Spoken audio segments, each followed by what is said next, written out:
नमस्कार. या व्हिडिओच्या माध्यमातून पुन्हा आपलं सर्वांचं स्वागत करतो. पवित्र पोर्टल शिक्षक पदभरतीविषयी मुलाखतीसह पर्याय निवडलेल्या शैक्षणिक संस्थांसाठी आणि ज्या उमेदवारांनी मुलाखत दिली असेल अशा सर्व उमेदवारांसाठी एक महत्त्वाची सूचना आज पवित्र पोर्टलला प्रसिद्ध करण्यात आलेली आज 1 सप्टेंबर 2024 रोजी ही महत्त्वाची सूचना आहे की ज्या उमेदवारांनी मुलाखत दिलेली असेल आणि जे उमेदवार या मुलाखतीमधून त्या पदासाठी पात्र झालेले असतील, निवडले गेले असतील, तर अशा उमेदवारांना नियुक्ती आदेश कधी द्यावेत किंवा नियुक्ती आदेश देण्यापूर्वी शैक्षणिक संस्थांनी नेमकी कोणती कारवाई करायची आहे या संदर्भात या महत्त्वाच्या सूचना आहे, ज्याच्यामुळे तुमच्या मनामध्ये आता काही प्रश्न असतील की आम्हाला ऑर्डर वगैरे कधी मिळेल, तर त्या संदर्भात तुमच्या मनातील सगळ्या प्रश्नांची उत्तरे यातून पण मिळून जातील. तर शैक्षणिक संस्था आणि व्यवस्थापनासाठी या सूचना आहेत. मुलाखतीसह हा पर्याय निवडलेल्या खासगी शैक्षणिक संस्थांच्या जाहिरातीतील रिक्त जागांसाठी उमेदवारांच्या मुलाखत आणि अध्यापन कौशल्यांसाठी शिफारशीबाबत शिफारस कशा प्रकारे करायची याबद्दल या ठिकाणी सूचना दिलेल्या आहेत. यामध्ये 7/8/24 रोजी ही यादी प्रसिद्ध करण्यात आली आणि त्याच्यानंतर 9/8/24 पासून ते 31/8/24 पर्यंत मुलाखत आणि अध्यापन कौशल्य यासाठीची कार्यवाही सर्व व्यवस्थापनाकडून पूर्ण करण्यात आली आहे. कालावधी संपुष्टात आलेला आहे, म्हणजे आता उद्यापासून कुठल्याही मुलाखती होणार नाहीत. सदर मुलाखत आणि अध्यापन कौशल्यानंतर निवडलेल्या उमेदवारांना नियुक्ती आदेश निर्गमित करण्यापूर्वी, म्हणजे ज्या उमेदवारांची आता मुलाखतीमधून त्या पदासाठी निवड झाली असेल तर अशा उमेदवारांना नियुक्ती आदेश देण्यापूर्वी निवड प्रक्रियेतील प्रशासकीय कार्यवाही करण्यासाठी पोर्टलवर त्या आवश्यक नोंदी पूर्ण करणं आवश्यक आहे.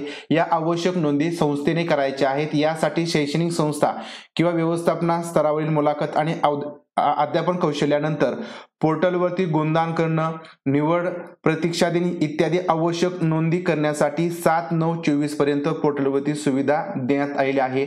म्हणजे आता त्या ठिकाणी उमेदवारांच्या मुलाखती झाल्या आहेत, गुणदान झालेलं असेल, आता या गुणदानांची नोंद या पोर्टलवरती करायची आहे. कोणाची निवड झालेली आहे, कोणाची निवड केली गुणदानानुसार त्यांची नोंद त्या ठिकाणी करायची आहे आणि त्याच्यानंतर वेटिंग लिस्ट सुद्धा त्या ठिकाणी अपलोड करायची आहे. म्हणजे समजा 10 उमेदवारांची मुलाखत झाली असेल तर त्यामधील त्या पदासाठी कोणाची निवड झाली आणि त्याच्यानंतर मग दुसरा, तिसरा, चौथा असे जे काही वेटिंग साठी उमेदवार असतील तर त्यांची लिस्ट सुद्धा त्या ठिकाणी अपलोड करायची आहे. म्हणजे समजा जो पहिला उमेदवार असेल त्याने त्या ठिकाणी जॉईनिंग केली नाही तर दुसरा जो उमेदवार असेल त्याला त्या ठिकाणी बोलवलं जाईल. म्हणजे त्या ठिकाणी तुमची वेटिंग लिस्ट सुद्धा प्रसिद्ध केली जाणार आहे. त्यासाठीच्या नोंदी या 7/9/24 पर्यंत त्या संस्थेला करायच्या आहेत.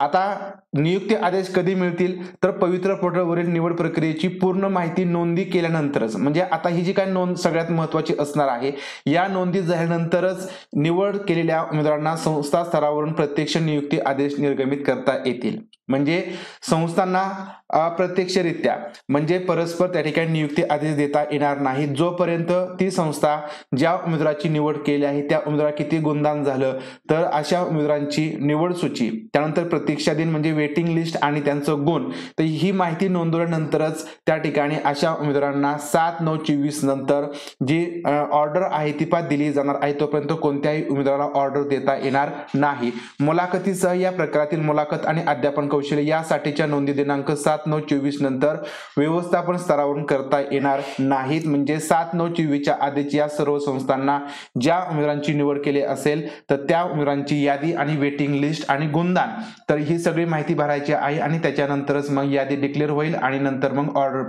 दिल्या जातील. त्याच्यामुळे ज्या उमेदवारांनी मुलाखती दिलेल्या आहेत त्यांना थोडासा वेट करावा लागेल, परंतु ही नावं या ठिकाणी डिक्लेअर होणं गरजेचं आहे. नावं डिक्लेअर झाल्यानंतरच मग तुम्ही कोणत्या ठिकाणी जॉईनिंग करायची हे या ठिकाणी तुम्हाला ठरवायचं आहे. तर अशा पद्धतीने मुलाखतीसह पर्याय निवडलेल्या उमेदवारांसाठी ज्यांनी मुलाखत दिली आहे ते त्यांना ऑर्डर कधी द्यायच्या आणि सर्वात महत्त्वाचं म्हणजे आता संस्थेला कोणतं कामकाज करायचं आहे, तर याबद्दलच्या सूचना या संदर्भातील माहिती आपण या व्हिडिओच्या माध्यमातून पाहिली आहे. व्हिडिओ तुम्हाला आवडला असेल, माहितीपूर्ण वाटला असेल तर व्हिडिओ लाईक, व्हिडिओ शेअर करा.